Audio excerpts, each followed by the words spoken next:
এতদিন তো নির্বাচন কমিশনকে এই শান্তনু ঠাকুরের ডিক্টেট করে এসছে যে কত কোটি নাম বাদ যাবে। শান্তনু ঠাকুর বলেছিল 1.5 কোটি নাম বাদ যাবে।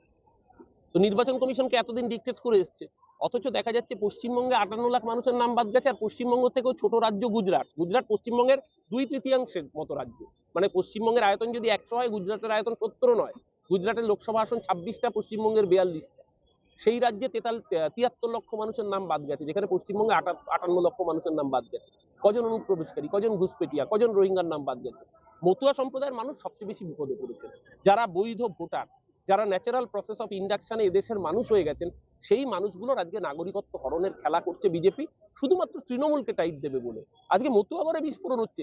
তারা যখন শান্তনু ঠাকুরের বাড়িতে গেছে, আমি তো দেখলাম একজন ভক্তকে, যে হরুচাঁদ ঠাকুর গুরুচাঁদ ঠাকুরের ভক্ত, সেই ভক্তকে চুলের মুঠি ধরে বিজেপি নেতা চর ঘুষি লাথি মারছেন। কোথায়? শান্তনু ঠাকুরের বাড়িতে।